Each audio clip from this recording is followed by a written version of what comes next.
Can you break no contact and reunite with toxic narcissistic people who you've had to get away from?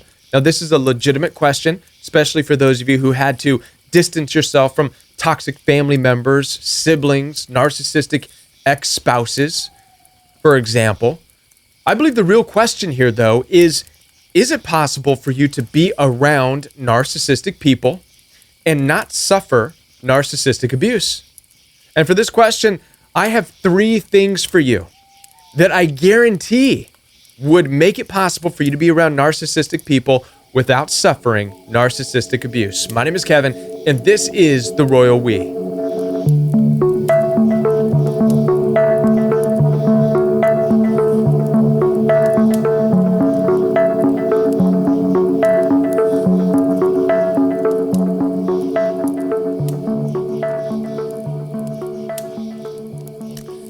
Now, to begin with, before we can ever break no contact and reunite with toxic narcissistic people, you would have had to first have gone no contact. And by going no contact, this means you detached and separated yourself mentally, emotionally, and physically.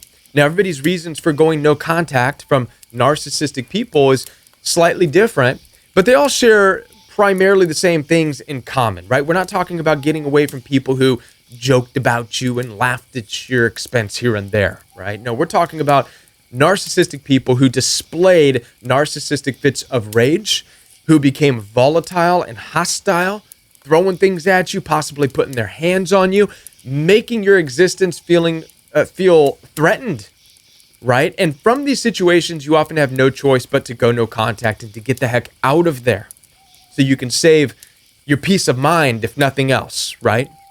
Now, the question is it possible to break no contact and be around narcissistic people without suffering that type of heartbreaking abuse ever again? And yes, it is. And I'm going to share with you the 3 things that need to happen in order for you to be around narcissistic people without suffering narcissistic abuse.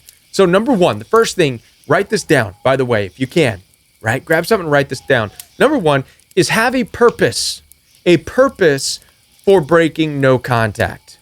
And by purpose, what I mean is not going into the situation because you want to show them how nice you are. That's not a purpose.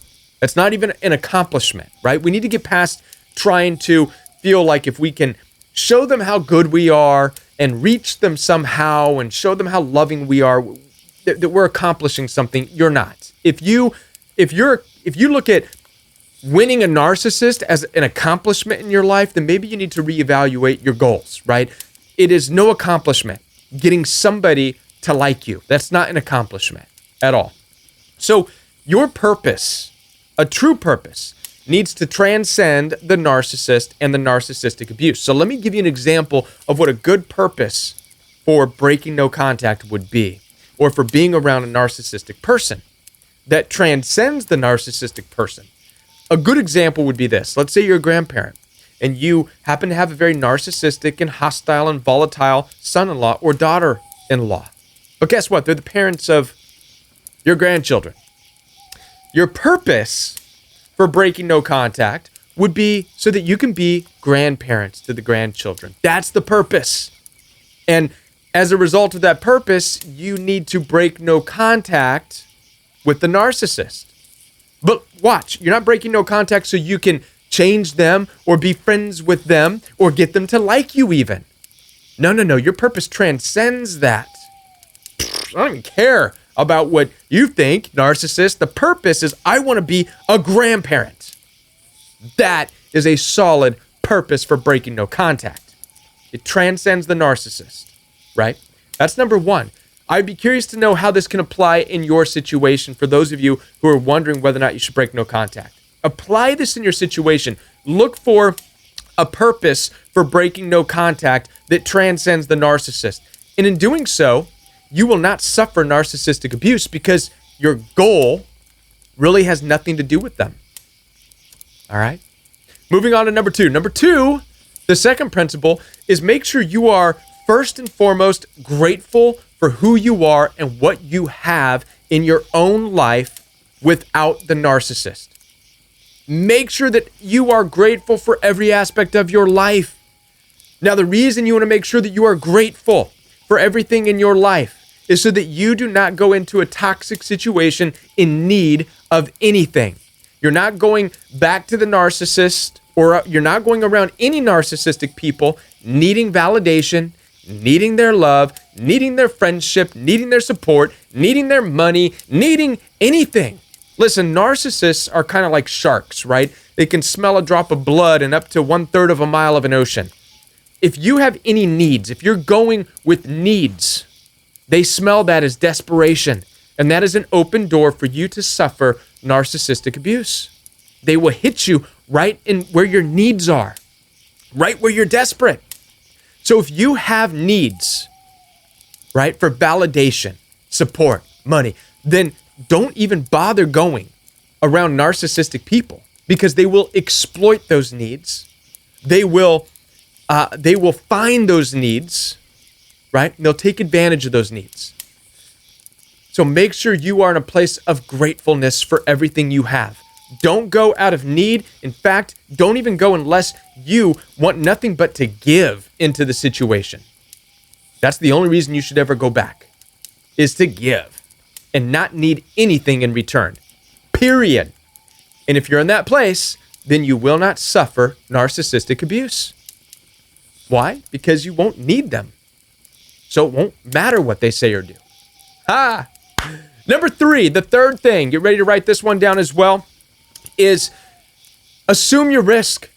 Know what you're getting yourself into. Don't think for a minute that they are still not capable of their outrage and their volatile outbursts. They are. A narcissist is a narcissist is a narcissist. And even if they mature and grow up and grow out of certain things, they still, at their core character, are narcissistic, and they are capable of a lot of the same nasty stuff. So if you know this ahead of time, you don't have to expect things to go bad, but expect that things can go bad. That way, when things do go bad, instead of being heartbroken and crushed like you were when you didn't expect it, now you can respond and be like, wow, well, it's about time that came out. I was waiting for that little narcissistic rage right there. All right. I'll see you later. I'm out. It was good seeing you again. Bye. And that's how you want to deal with that, right?